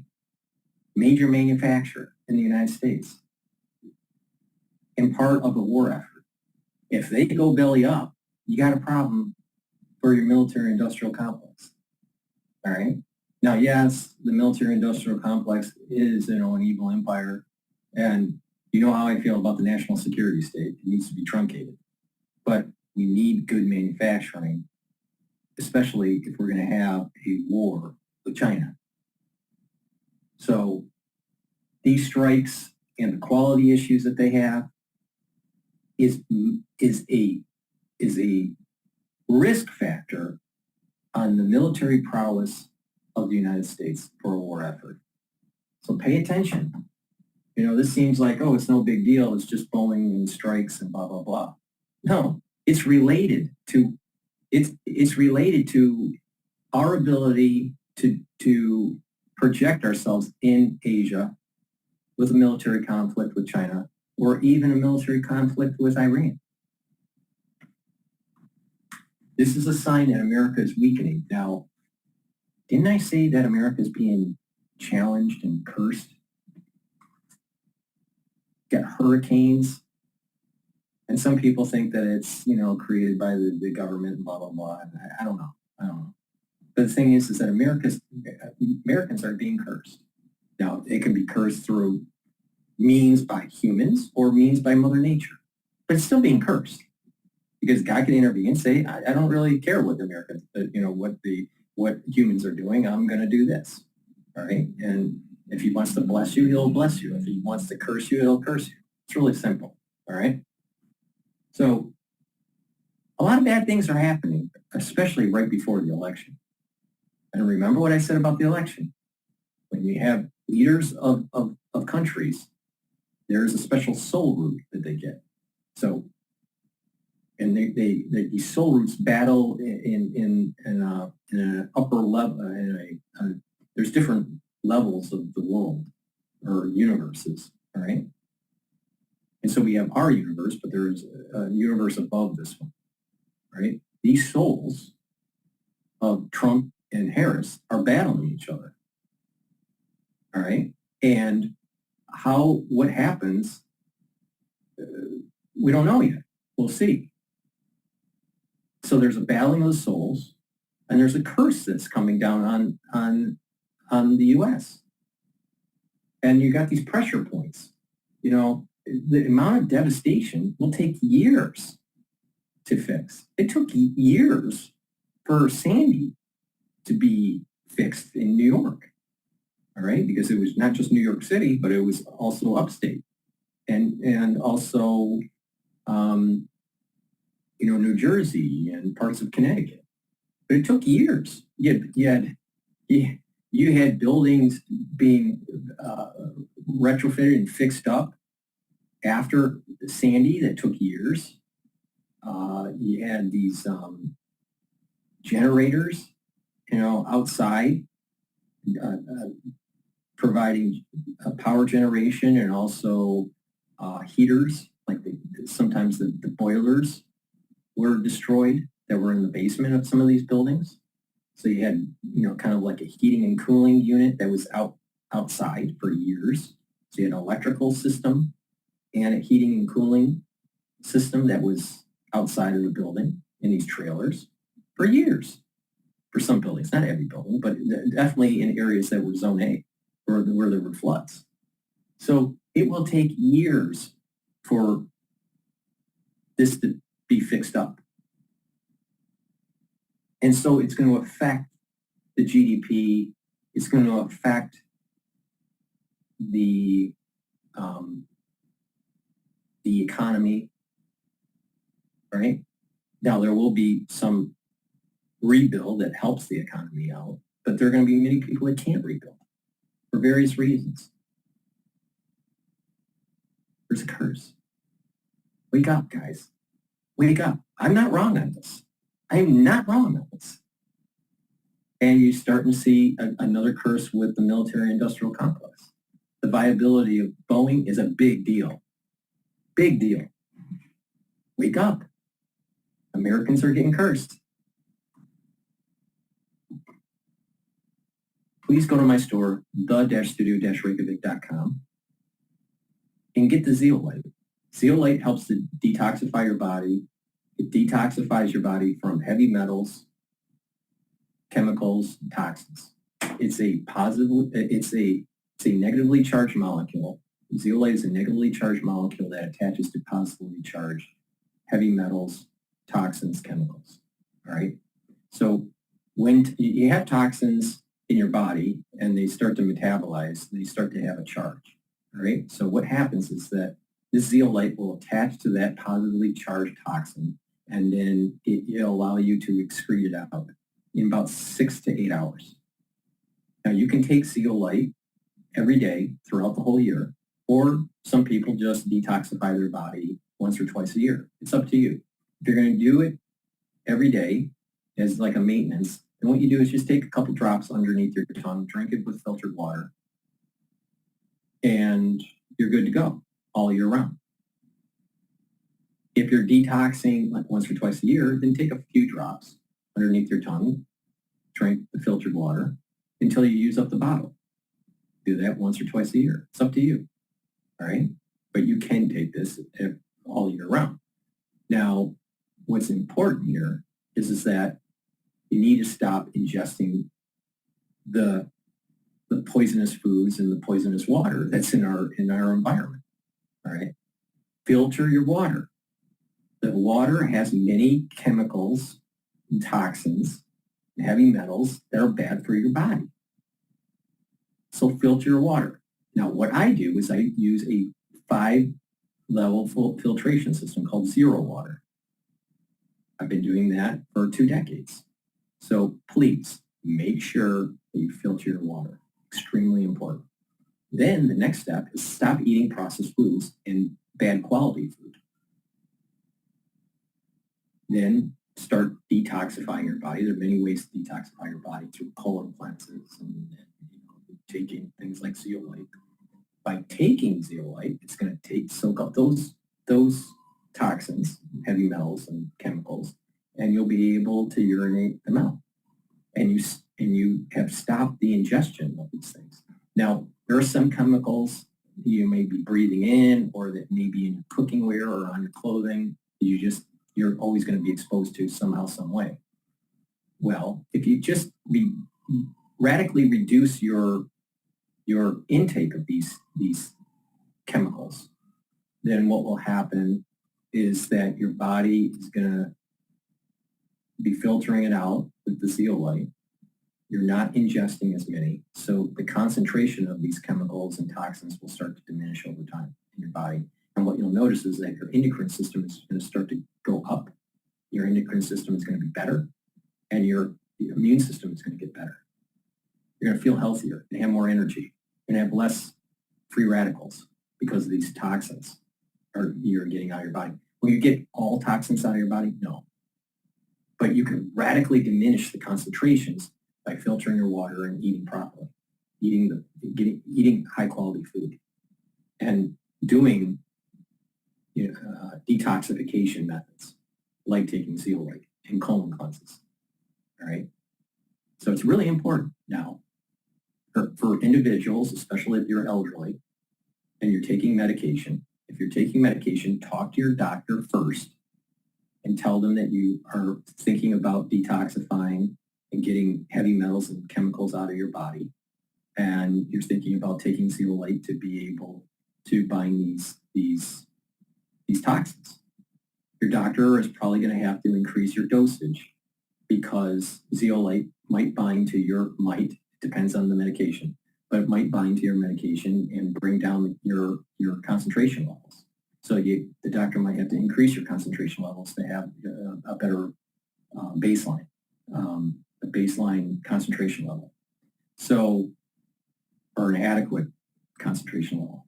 So if you're on medication, talk to your doctor first before you take the zeolite, because you don't want the zeolite to bind your medication and you're urinating out more of your medication at a faster rate. You don't want to do that. So just talk to your doctor first. If you're not on medication, get the zeolite, start your detoxification. It's really important to maintain that and improve that endocrine system and improve that immune system. Very important. Zeolite, this zeolite is very good, very high quality. So please go to my store, the-studio-reykjavik.com, and detoxify your body with zeolite.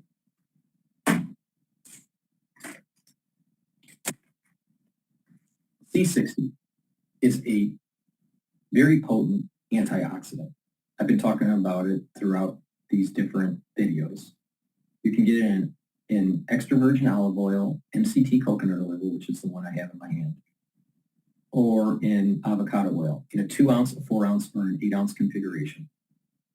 You should take a teaspoon of it a day, take it every day. It'll soak up those free radicals. And by soaking up those free radicals, you're going to improve the mitochondrial health in your cell. You're going to improve the cell's processes because there's less stress in the cell. And so your tissues and your organs are going to perform better because your cells are performing better. And your tissues are made of cells and your organs are made of tissues. So you're going to the base of the problem, and that is soak up those free radicals so it doesn't do cellular damage. Now, high free radical problem in your cells could also cause damage to your DNA. So it's important to soak up those free radicals. So this is synergistic with NAD+. Remember what NAD+ does? It fixes DNA. All right? Soak up those free radicals, boost up your mitochondrial health. You'll have more ATP. You take the NAD+, help with repairing your DNA, and those cells are supercharged. Those cells are performing better. And you're kind of rolling back your biological clock. All right? So please go to my store, the-studio-reykjavik.com, and take the C60 in a 2 ounce, a 4 ounce, or an 8 ounce configuration. It's a very high quality product that soaks up free radicals. All right? It's a major component to my anti-aging protocol. Please go to my store, the-studio-reykjavik.com. That's the end of the transmission for today. Thank you for listening. I was doing, a new format, so hopefully it turned out okay. We'll see how it is after the recording here. But thank you for participating. Thank you for watching. Thank you for sharing the links. Please go to my store, the-studio-reykjavik.com. Boost up your immune system It's the cold season in the United States, really important. And not only that, follow my protocol. I do it. It's obvious it works. So please go to the store and follow the protocol. Follow my advice and take these supplements, and you'll start to notice that your body is healing. Your body is performing better. Thank you for listening and have a nice day.